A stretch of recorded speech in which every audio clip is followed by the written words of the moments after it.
my channel. Today we're going to be doing a new tagine chicken recipe. This recipe is similar to a type of tagine that my husband in City Custom prepared for me a few years ago, and it was so delicious that I thought I would share it with you all. So the ingredients that we're going to be using are zucchini, red potato, onions, red onions.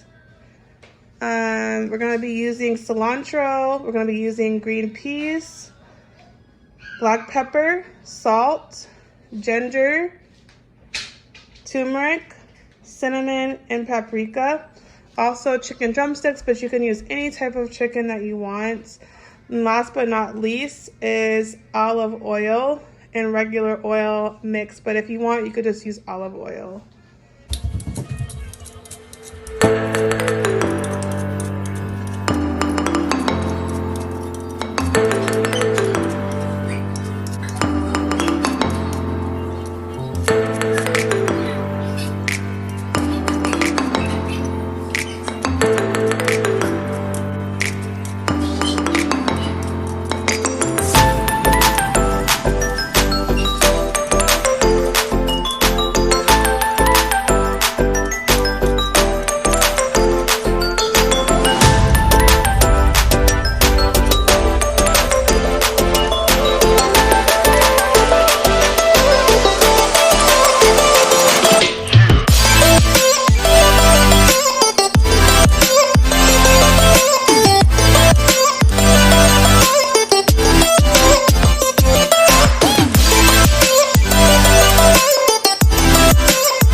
In Morocco, they have something called a tagine, and you can find it at your nearest Mediterranean store or halal market.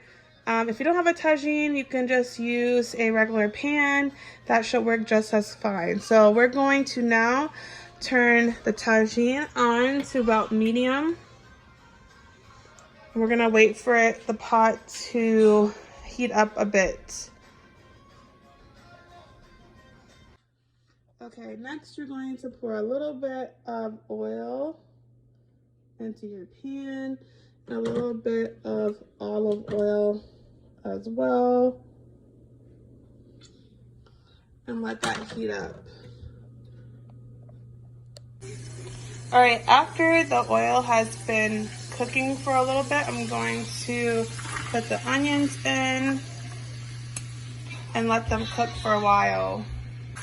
All right, the onions have been cooking for about 2 minutes, so now I'm going to put the chicken drumsticks in the pan.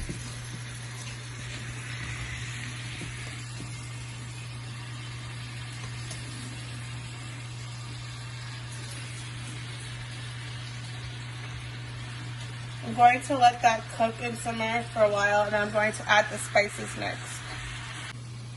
Next, I'm going to add the spices, and how you add them is really important in Moroccan cooking.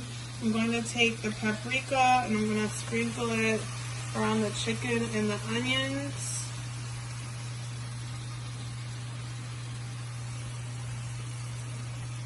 Making sure that I spread it all across the chicken and give it that nice rich Moroccan flavor.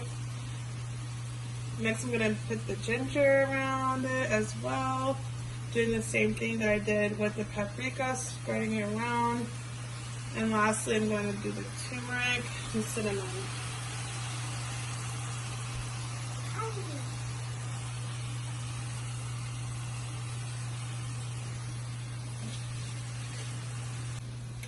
Next, I'm going to sprinkle some pepper and salt to taste. This is really up to you how much you want to do it.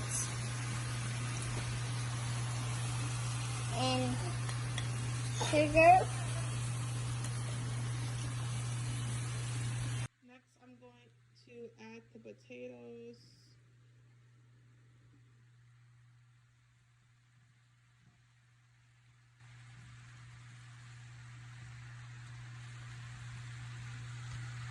I like to add not too many potatoes, but enough so that it has that savory sauce, Moroccan sauce flavor. I'm adding 3. Some people only add 1, but I like 3 because mine were kind of small, so that's why I'm adding a little bit more than maybe someone would usually add. Next, I'm going to add my zucchini, and again, I like to kind of just put it around. Cucumbers. This is actually zucchini that I grew in my garden, Yeah. my house this past summer. So yeah, this is summer. It is fresh out of the garden. Yeah, let's go. All right, next I'm going to add Some beets. some peas. Beets. And our family likes a lot of peas, so again, this is kind of to your taste. Yeah, the way you can eat it like yum yum yum. Okay. Yum yum. And then I'm going to add cilantro, and I love a lot of cilantro, so I'm going to put that all over it. Yeah, what is cilantro? Thank you, Yara, for helping. No problem. Alright, so I'm going to just season a little bit the potatoes and the other vegetables with a little bit of salt and pepper. Some people skip this step, but I like to make sure that all of my tagine has flavor to it.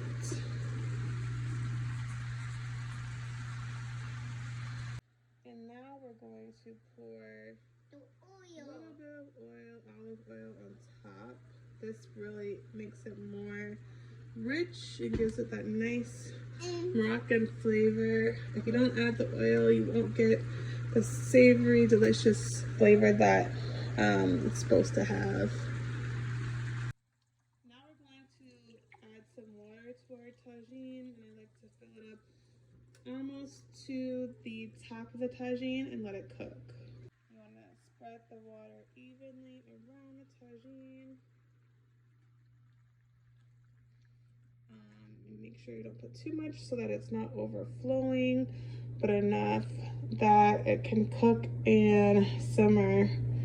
I think I need a little bit more water, so I'm going to get some more.